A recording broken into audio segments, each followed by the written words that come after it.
Hi, this is Revathi. Welcome to అందమైన కథల పొదరీలు. Video చూస్తున్న ప్రతి ఒక్కరికి, అలాగే లైక్స్ కామెంట్స్తో ఎంకరేజ్ చేస్తున్న వారందరికీ నా హృదయపూర్వక ధన్యవాదాలు. నీ తనుకై ఎపిసోడ్ నెంబర్ 65. టెండర్ శశిధర్కి వచ్చిందనగానే కళ్యాణ్ షాక్ అవుతుంటే, శశిధర్ సంతోషంతో క్లాప్స్ కొడుతూ షాక్లో ఉన్న కళ్యాణ్ వైపు చూస్తుంటాడు. కళ్యాణ్ ఆ కోపంలోనే కాస్త ఆశ్చర్యపోతూ, వీడి చెత్త బ్రెయిన్కి ఇది ఎలా సాధ్యపడింది అని అనుకుంటాడు. మిగతా బిజినెస్ పర్సన్స్ శశిధర్ దగ్గరికి వచ్చి కంగ్రాట్స్ శశిధర్ అని విష్ చేస్తుంటారు. కళ్యాణ్ అర్థం కాని పరిస్థితిలో చూస్తుండిపోతాడు. అందరూ అక్కడి నుంచి వెళ్ళబోతుంటే శశిధర్ మైక్ తీసుకొని, my dear friends, please wait a minute అని అంటాడు. దాంతో అందరూ ఆగిపోయి శశిధర్ వైపు చూస్తారు. మాకు టెండర్ వచ్చిన సందర్భంగా సాయంత్రం అందరికీ నా గెస్ట్ హౌస్లో గ్రాండ్ పార్టీ ఇస్తున్నాను. ఈ పార్టీలో ఓ స్పెషల్ ఉంది. అసలు నాకు ఈ టెండర్ రావడానికి కారణమైన ఒకరిని పార్టీలో మీకు పరిచయం చేయబోతున్నాను. సో ఈ కంగ్రాట్స్ని మీరు తనకి చెప్పాలని కోరుకుంటున్నాను అని అంటాడు. ఎవరై ఉంటారా అని కళ్యాణ్తో సహా అందరూ అనుకుంటూ ఉంటారు. రమేష్ మాత్రం కాస్త టెన్షన్ పడుతుంటాడు. అలాగే ఈ పార్టీకి Aishwarya group of industries CEO కళ్యాణ్ని ముఖ్య అతిథిగా ఆహ్వానిస్తున్నాను అంటాడు శశిధర్ నవ్వుతూ. శశిధర్ మాటలకి కళ్యాణ్ ఇంకా ఆశ్చర్యపోతుంటే రమేష్కి మాత్రం టెన్షన్ పెరుగుతుంటుంది. తప్పకుండా మీరందరూ నా ఆహ్వానాన్ని మన్నించి పార్టీకి రాగలరని మనవి అని ముగిస్తాడు శశిధర్. అలాగే శశిధర్ అని ఒక్కొక్కరిగా చెప్తూ వెళ్తుంటారు. శశిధర్ మైక్ పక్కకు పెట్టి కన్నింగ్ స్మైల్తో కళ్యాణ్ దగ్గరకు వచ్చి, ఈ పార్టీ ఇస్తున్నది కేవలం నీ కోసం మాత్రమే కళ్యాణ్. అక్కడ నీకు ఓ స్పెషల్ సర్ప్రైజ్ ఉంది. ఆ సర్ప్రైజ్ ఏంటో తెలిస్తే దాదాపు నీ గుండె ఆగిపోతుంది. అసలు నేను పార్టీకి ఇన్వైట్ చేస్తున్నది నేను కాదు, మరొకరున్నారు. ఆ ఒక్కరిని చూడడం కోసమైనా నువ్వు పార్టీకి రావాలి అంటాడు. శశిధర్ మాటలకి రమేష్ టెన్షన్ పడుతుంటే కళ్యాణ్ మాత్రం అర్థం కానట్టుగా చూస్తుంటాడు. పార్టీలో నీ కోసం నేను వెయిట్ చేస్తుంటాను. సారీ, మేము వెయిట్ చేస్తుంటాము అని చెప్పి వెళ్తాడు. రమేష్ భయపడుతూ, ఆ పార్టీకి మీరు వెళ్ళకండి సార్ అంటాడు. టెండర్ పోయినందుకు నాకు పెద్దగా బాధ లేదు, కానీ వాడికి టెండర్ తెప్పించిన ఆ పర్సన్ ఎవరో నాకు కూడా చూడాలని ఉంది. అయినా నన్ను అంత ప్రేమగా ముఖ్య అతిథిగా ఆహ్వానిస్తుంటే వెళ్ళకుండా ఎలా ఉంటాను రమేష్? పార్టీకి రెడీగా ఉండు, ఇద్దరం వెళ్దాం అంటాడు కళ్యాణ్. కానీ రమేష్కి టెన్షన్గా అనిపిస్తూ, నువ్వు అమెరికా వెళ్ళొచ్చిన ఈ 3 నెలల్లో చాలా జరిగాయి కళ్యాణ్ అని అనుకుంటాడు. సాయంత్రం 5 అవుతుండగానే శశిధర్ గెస్ట్ హౌస్లో పార్టీ కోలాహలం కనిపిస్తుంటుంది. ఇలా కొద్దిసేపటికి అతిథులందరూ ఒక్కొక్కరిగా వస్తుంటారు. శశిధర్ వాళ్ళని నవ్వుతూ రిసీవ్ చేసుకుంటూనే కళ్యాణ్ కోసం ఎదురు చూస్తుండగా కళ్యాణ్ కూడా రమేష్తో కలిసి వస్తుంటాడు. శశిధర్ దూరం నుంచి వాళ్ళని చూస్తూ, రా కళ్యాణ్, టెండరే కాదు, మైథిలి విషయంలో కూడా నీ ఓటమి చూడాలని కుతూహలంగా ఉంది అని మనసులో అనుకొని, కమాన్ కళ్యాణ్, నీకోసమే వెయిటింగ్ అంటూ దగ్గరికి వెళ్ళి నవ్వుతూ కళ్యాణ్ భుజం మీద చెయ్యి వేస్తాడు.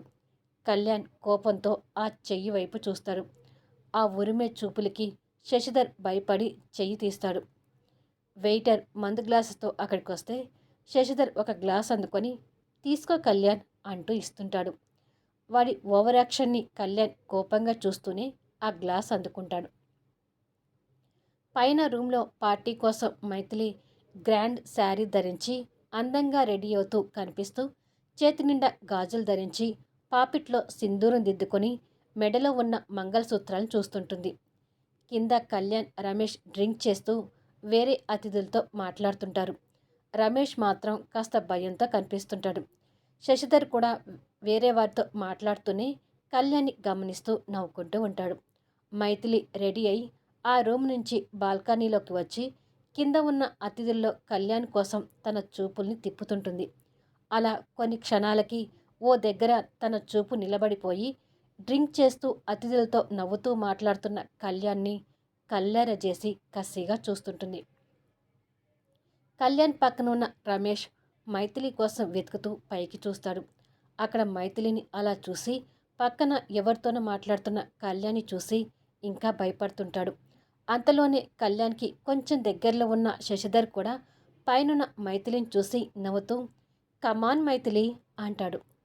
కళ్యాణ్కి మైథిలి పేరు చెవిలో పడగానే ఎక్కడ ఉంది మైథిలి అన్నట్టుగా ఆ జనాల్లో వెతుకుతుంటాడు. తర్వాత శశిధర్ పైకి చూడటం గమనించి కళ్యాణ్ కూడా పైకి చూస్తాడు. పాపిట్లో సింధూరం పెట్టుకొని మంగళసూత్రాలతో పుణ్య స్త్రీగా కనిపిస్తున్న మైథిలిని చూడగానే షాక్తో చేతిలో ఉన్న గ్లాస్ జారి కింద పడి పగులుతుంది. అది చూసి శశిధర్ నవ్వుకుంటూ ఉంటే రమేష్ టెన్షన్ పడుతుంటాడు. మైథిలి అలా కనిపిస్తూ నిదానంగా పైనుంచి ఒక్కొక్క స్టెప్ దిగి కళ్యాణ్ పరిస్థితిని పొగ్గరగా చూస్తూ కిందికి వస్తుంటుంది. అందరూ అందంగా ఉన్న మైథిలిని ఆశ్చర్యంగా చూస్తుంటే కళ్యాణ్ మాత్రం తనని అలా చూస్తున్నది నిజమేనా అన్నట్టుగా నిర్ఘాంతపోతూ చూస్తుంటాడు. తను దగ్గరికి వచ్చే కొద్దీ కాళ్ళ కింద ఉన్న భూమి కంపించినట్టుగా అనిపిస్తూ మైథిలిని అలా చూస్తున్న బాధకు గుర్తుగా కళ్ళల్లో కన్నీటి పొరలు కమ్ముకోవటం మొదలవుతుంటాయి. కళ్యాణ్ ఆ షాకింగ్లో ఉండగానే శశిధర్ మైథిలికి ఎదురు వెళ్ళి తనకు చెయ్యి అందించి కమాన్ మైథిలి అంటాడు నవ్వుతూ. మైథిలి కళ్యాణ్ వైపు కసిగానే చూస్తూ శశిధర్కి చెయ్యి అందిస్తుంది. దాంతో ఇక కళ్యాణ్ పరిస్థితి ఊహించుకోలేనట్టుగా ఉంటుంది. శశిధర్ తన చెయ్యి పట్టుకొని కిందికి తీసుకొస్తుంటాడు. వాళ్ళిద్దరినీ అలా చూస్తున్న కళ్యాణ్ కోపం పీక్స్లోకి వెళ్తూనే మైథిలిని అలా చూస్తున్నందుకు కన్నీళ్ళు వస్తుంటాయి. శశిధర్ ఓరగా కళ్యాణ్ చూసి అందరికీ తన్ని పరిచయం చేస్తూ షీ ఈజ్ మైథిలి. మీకు ఆల్రెడీ తను ఐశ్వర్య గ్రూప్ ఆఫ్ ఇండస్ట్రీస్ కళ్యాణ్కి పిఏగా మీకు తెలిసే ఉంటుంది. కానీ ఇప్పుడు సంజన కన్స్ట్రక్షన్లో పూర్తి బాధ్యతలు తీసుకొని మొదటి ప్రయత్నంలోనే ఒక పెద్ద ప్రాజెక్టుని తీసుకొచ్చింది. ప్రాజెక్ట్ గెలుచుకొని నేను ఇంత హ్యాపీగా మీకు పార్టీ ఇస్తున్నానంటే దానికి కారణం మైథిలి అని క్లాప్స్ కొడుతుంటాడు. దాంతో అందరూ కూడా మైథిలికి క్లాప్స్ కొడుతూ కంగ్రాట్స్ మైథిలి గారు అని చెప్తుంటారు. వాళ్ళ విషెస్కి నవ్వుతూ థ్యాంక్ యూ అని చెప్తుంది. మైథిలి వాళ్ళతో మాట్లాడుతుండగానే ఆ జనాల్లో ఓ పక్క నుంచి మైథిలి శశిధర్ గురించి మాట్లాడుకుంటూ ఓ భార్యాభర్తలు కలిసి ప్రాజెక్ట్ కోసం బాగానే కష్టపడ్డారు అని అనుకోవటం కళ్యాణ్ చెవిలో పడుతుంటాయి. శశిధర్ వైఫ్ చాలా బాగుంది కదా అని ఒకరు, ఇద్దరు జంట ముచ్చటగా ఉందని మరొకరు, ఇలా వాళ్ళ మాటలు ఒక్కొక్కటిగా కళ్యాణ్ చెవిలో పడుతుంటే ఆ మాటలు కళ్యాణ్ గుండెని పిండేస్తుంటాయి. వాళ్ళకి కాస్త దూరంలో ఉన్న మైథిలి చేతిలో కూల్ డ్రింక్ పట్టుకొని తాగుతూనే శశిధర్తో మాట్లాడుతూ కళ్యాణ్ని గమనించి ఎక్స్క్యూజ్ మీ అని గెస్ట్లకు చెప్పి కళ్యాణ్ దగ్గరికి వచ్చి హాయ్ కళ్యాణ్, ఎలా ఉన్నావు అని అడుగుతుంది. కళ్యాణ్ సమాధానం చెప్పకుండా తన వైపు అలాగే చూస్తుంటాడు. కానీ గుండెను పిండేస్తున్న బాధని భరిస్తున్నట్టుగా కళ్ళలో కన్నీళ్ళ రూపంలో తెలుస్తుంటుంది. నువ్వు అమెరికా నుండి తిరిగి వచ్చేసరికి ఇలా జరుగుతుందని అసలు ఊహించి ఉండవు కదా అంటుంది నవ్వుతూ. కానీ కళ్యాణ్ దగ్గర సమాధానం లేకుండా బాధతో మౌనంగా ఉంటాడు. మైథిలి నిట్టూర్చి ఏం చేస్తాము, పరిస్థితులు మనిషిని ఎటువైపుకు తీసుకువెళ్తాయో తెలియదు కదా. అసలు నేనే నా పరిస్థితిని నమ్మలేకపోతున్నాను. ఇక నన్ను ఇలా చూశాక నీ పరిస్థితి ఎలా ఉంటుందో పూర్తిగా ఊహించగలను. ఐశ్వర్య గ్రూప్ ఆఫ్ ఇండస్ట్రీస్ మీద టెండర్ గెలుచుకున్నందుకు నాకు భలే సంతోషంగా ఉంది. ఓ రకంగా ఇప్పుడు మా కంపెనీకి టెండర్ రావటం కూడా నీ పుణ్యమే. ఎందుకంటే నీ దగ్గర నుంచి నేర్చుకున్న లాజిక్స్ని యూజ్ చేసి టెండర్ మా కంపెనీకి తెప్పించుకున్నాను. ఇది ఇంకా గ్రేట్ కదా అంటుంది నవ్వుతూ. వాళ్ళ దగ్గర రమేష్ ఉన్నా కూడా ఏమీ మాట్లాడలేక ఆ మాటలు వింటూ మౌనంగా ఉంటాడు. కానీ కళ్యాణ్కి టెండర్ మాటలు చెవిలో ఎక్కకపోగా మైథిలిని అలా చూసే కొద్దీ కళ్ళల్లో కన్నీళ్లు ఆగకుండా ప్రవహిస్తుంటాయి. మైథిలి ఆ కన్నీళ్ళు చూసి నవ్వుతూ నీ వల్ల ఇలాంటి కన్నీళ్ళు నేను చాలా కార్చాను కళ్యాణ్. కానీ ఎప్పుడు కూడా నా కన్నీళ్ళ మీద నువ్వు జాలి పడలేదు. ఇప్పుడు నీ కన్నీళ్ళు చూసినా కూడా నాది అదే ఫీలింగ్.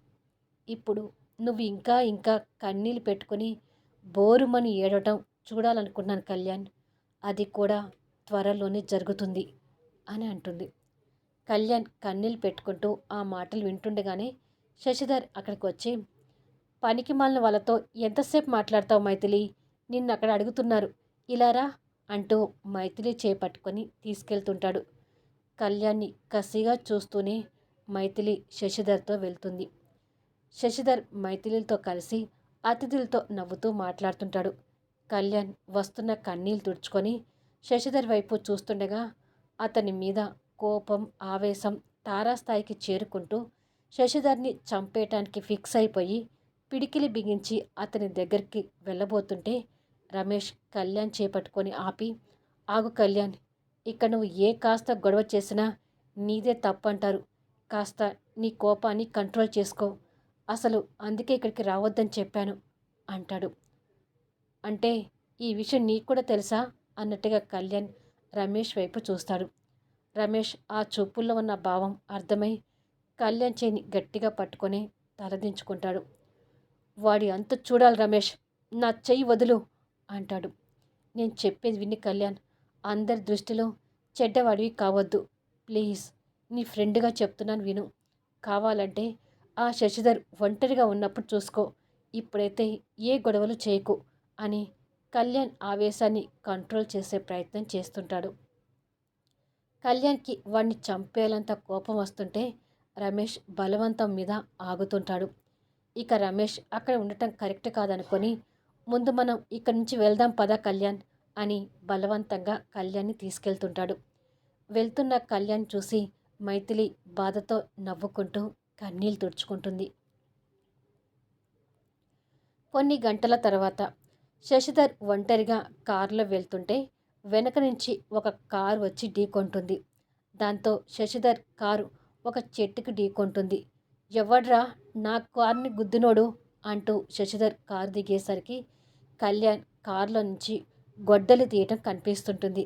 అది చూసి శశిధర్కి గుండె జారుతుండగానే కళ్యాణ్ కసిగా గొడ్డలి పట్టుకొని వాడి వైపు ఆవేశంగా వస్తూ, నిన్నీ గొడ్డలితో ముక్కలు ముక్కలుగా నరకడానికి వస్తున్నాన్రా, కాసుకో అంటాడు.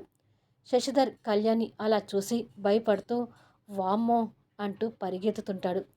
కళ్యాణ్ కూడా గొడ్డలి పట్టుకొని ఉడుకుతున్న రక్తంతో ఆవేశంగా వాడి వెనక పరిగెత్తుతూ, ఇవాళ నిన్ను ముక్కలు ముక్కలుగా నరికేదాకా వదిలిపెట్టనురా అంటూ శశిధర్ వెంట పడుతుంటాడు. వద్దు కళ్యాణ్, నన్నేమి చేయకు అని శశిధర్ పరిగెత్తుతుంటాడు. కానీ వాడి మాటలు వినిపించుకునే పరిస్థితిలో కళ్యాణ్ లేడు. గొడ్డలి పట్టుకొని ఆవేశంగా వాడి వెంట పడుతూనే ఉంటాడు. చివరికి కళ్యాణ్కి శశిధర్ దొరికి వాణ్ణి ఒకటి తన్ని కింద పడేస్తాడు. కళ్యాణ్ చేతిలో ఉన్న గొడ్డలి చూసి శశిధర్ భయపడుతూ, వద్దు కళ్యాణ్, నన్ను చంపకు ప్లీజ్ అని శశిధర్ కళ్యాణ్ని బతిమలాడుతుంటాడు. కానీ కళ్యాణ్ ఆవేశం కట్టలు తెచ్చుకుంటూ గొడ్డలి ఎత్తి వాడిని నరకబోయేసరికి వాడు అంతలోనే పక్కకి దొర్లుతాడు. దాంతో ఆ గొడ్డలి ఒక పెద్ద రాయికి తగిలి అది 2 ముక్కలవుతుంది. అంటే కళ్యాణ్ అంత ఆవేశంలో ఉన్నాడని అర్థం. ఆ రాయి పగలటం చూసి శశిధర్ ఇంకా వణికిపోతుంటాడు. కళ్యాణ్ మళ్ళీ వాడి దగ్గరికి వచ్చి బూట్ కాలుతో వాడి గుండె మీద కాలు పెట్టి గొడ్డలి ఎత్తుతాడు. శశిధర్ భయంతో చూస్తూ, టెండర్ దక్కించుకున్నంత మాత్రాన ఇలా గొడ్డలు పెట్టి నరకడమేనా అని అడుగుతాడు. రేయ్, నేను నిన్ను నరికేది బోడి టెండర్ కోసం కాదురా, ఆ టెండర్ నా తల వెంట్రుకతో సమానం. నిన్ను చంపబోయేది మైథిలిని పెళ్లి చేసుకున్నందుకురా అని గొడ్డలతో వాడి గొంతు నరకబోతుండగా, మైథిలిని పెళ్లి చేసుకుంది నేను కాదు అంటాడు టక్కున. దాంతో వాడి గొంతుకు దగ్గరగా వెళ్ళిన గొడ్డలి అక్కడితో ఆగుతుంది. ఆ క్షణం ప్రాణాలు మిగిలినందుకు సంతోషపడాలో లేక గొంతుకు దగ్గరగా ఉండి ఏ క్షణంలో అయినా గొంతులోకి దిగుతుంది అన్నట్టుగా ఉన్న ఆ గొడ్డలి చూసి భయపడాలో శశిధర్కి అర్థం కావడం లేదు. కళ్యాణ్ ఆ గొడ్డల్ని వాడి గొంతు దగ్గర అలాగే పెట్టి ఉంచి, ఏం వాగుతున్నావురా అంటాడు ఆవేశంగా. నేను చెప్పేది నిజం కళ్యాణ్, మైథిలి పెళ్ళికి నాకు ఎలాంటి సంబంధం లేదు. మైథిలి నేను కలిసి బిజినెస్లో నిన్ను ఓడించాలనుకున్నాము. మా ఇద్దరి ఒప్పందం అంతవరకే. మైథిలిని పెళ్లి చేసుకుంది నిజంగా నేను కాదు అంటాడు. మరి మైథిలిని పెళ్లి చేసుకుంది ఎవరు అని అడుగుతాడు అర్థం కానట్టుగా చూస్తూ. శశిధర్ భయంతో అలాగే చూస్తూ మోహన్ అంటాడు. ఆ పేరు వినగానే కళ్యాణ్ కళ్ళు పెద్దగా అయ్యి షాకింగ్లా చూస్తుంటాడు. నిజం కళ్యాణ్, మైథిలిని పెళ్లి చేసుకుంది మోహన్ అంటాడు శశిధర్ భయపడుతూ చూస్తూ. అది విన్న కళ్యాణ్ తెలియకుండానే శశిధర్ గుండె మీద పెట్టిన కాలు తీస్తాడు. భయపడిపోయిన శశిధర్ కళ్యాణ్ కాలు తీయగానే టక్కున లేచి నిలబడి ఆవేశంలో ఉన్న కళ్యాణ్ వైపు కంగారుగా చూసి కాస్త దూరం వెళ్ళి, నీకు మరో షాకింగ్ న్యూస్ చెప్పనా అంటాడు. అప్పటికే కళ్యాణ్ ఉగ్ర రూపంలో చూస్తుంటాడు. ఇది వింటే ఇక నువ్వు అస్సలు తట్టుకోలేవు కళ్యాణ్ అంటాడు. ముందు అదేంటో చెప్పు చావురా అంటాడు ఆవేశంగా. మైథిలి ఇప్పుడు ప్రెగ్నెంట్ అంటాడు. అది విన్న కళ్యాణ్కి నరాలు తెగుతుంటాయి. ఆ షాకులో కళ్యాణ్ బరువెక్కిన గుండెను పట్టుకుంటూ చేతిలో ఉన్న గొడ్డల్ని వదిలి స్పృహ కోల్పోతాడు. అదే సమయంలో మైథిలి హాస్పిటల్ బెడ్ మీద పడుకుని ఉంటే డాక్టర్ తన పొట్ట మీద స్టెతస్కోప్ పెట్టి చెక్ చేస్తూ, పిండం ఇప్పుడే కదా ప్రాణం పోసుకుంటుంది, ఇలాంటి చిన్న చిన్న నొప్పులు మామూలే మైథిలి అని అంటుంది. మైథిలి కాస్త టెన్షన్ పడుతూ, ఈ నొప్పి వల్ల బిడ్డకి ఏమీ కాదుగా డాక్టర్ అని అడుగుతుంది. డోంట్ వరీ మైథిలి, బిడ్డకు ఏమీ కాదు, ఆరోగ్యంగానే ఉంది అని అంటుంది డాక్టర్. అప్పటి వరకు కాస్త కంగారు పడుతూ పక్కన ఉన్న రాజేశ్వరి గారు డాక్టర్ మాటలకు సంతోషపడుతూ, మైథిలి కడుపులో నొప్పిగా ఉందంటే భయపడి తీసుకొచ్చాను డాక్టర్ అంటుంది. భయపడాల్సిన పని లేదండి, నేను కొన్ని మందులు ఇస్తాను, అవి తీసుకుంటే తల్లి బిడ్డ ఇంకా ఆరోగ్యంగా ఉంటారు అంటుంది డాక్టర్. మైథిలి సంతోషపడుతూ థ్యాంక్ యూ డాక్టర్ అంటుంది. ఇట్స్ ఓకే అని చెప్పి వెళ్తుంది డాక్టర్. అంతలో రాజేశ్వరి గారి ఫోన్ రింగ్ అవుతుంటుంది. అది జర్మనీలో ఉన్న మోహన్ దగ్గర నుంచి వస్తున్న కాల్. రాజేశ్వరి గారు ఫోన్ లిఫ్ట్ చేయగానే మోహన్ కంగారు పడుతూ, మైథిలిని హాస్పిటల్కి తీసుకొచ్చారా ఆంటీ? డాక్టర్ ఏమన్నారు? తల్లి బిడ్డకు ప్రమాదం ఏమీ లేదుగా అని అడుగుతాడు. కంగారు పడాల్సిన అవసరం లేదని డాక్టర్ గారు చెప్తున్నారు, అంతలోనే నువ్వు ఫోన్ చేశావు మోహన్ అంటుంది రాజేశ్వరి గారు. మోహన్ సంతోషపడుతూ అమ్మయ్యా అని అనుకొని, ఒకసారి మైథిలికి ఫోన్ ఇవ్వండి ఆంటీ అంటాడు. మైథిలి నవ్వుతూ ఫోన్ తీసుకొని, కంగారు పడక మోహన్, మాకు ఏమీ కాదు అని పొట్టను పట్టుకొని చెప్తుంటుంది. సూర్య ద్వారా నీ గురించి తెలియగానే కొంచెం టెన్షన్ పడ్డాను మైథిలి, ఇప్పుడు మీ మాటలు విన్నాక ఆ టెన్షన్ తీరింది. అన్నట్టు డెలివరీ కాగానే నువ్వు జర్మనీకి రావడానికి ఇప్పటి నుంచే ఆ ఏర్పాట్లు కూడా చేస్తున్నాను అంటాడు మోహన్. ఓకే మోహన్ అంటుంది మైథిలి. అమెరికాలో ఉన్న శ్రేయ ఫోన్లో తల్లి చెప్తున్న మాటలకు సంతోషపడుతూ, ఈ మధ్య భలే గుడ్ న్యూస్ చెప్తున్నావమ్మా, మైథిలి ఆ మోహన్ని పెళ్లి చేసుకోవడం, తను ఇప్పుడు ప్రెగ్నెంట్ కావటం, వావ్ సూపర్ న్యూస్ అంటుంది. అటు నుంచి మల్లిక కూడా సంతోషంతో మాట్లాడుతూ, మోహన్ విదేశాలకు వెళ్తాడన్న 10 రోజుల ముందే మోహన్ మైథిలి రిజిస్టర్ మ్యారేజ్ చేసుకున్నారంట. అంటే కళ్యాణ్ అటుగా రాగానే మైథిలి పెళ్ళి ఇటుగా జరిగిపోయింది. ఇప్పుడు మైథిలికి 3వ నెల, డెలివరీ కాగానే మోహన్ తనని జర్మనీ తీసుకెళ్తున్నాడంట, మా అక్క చెప్పింది అని అంటుంది.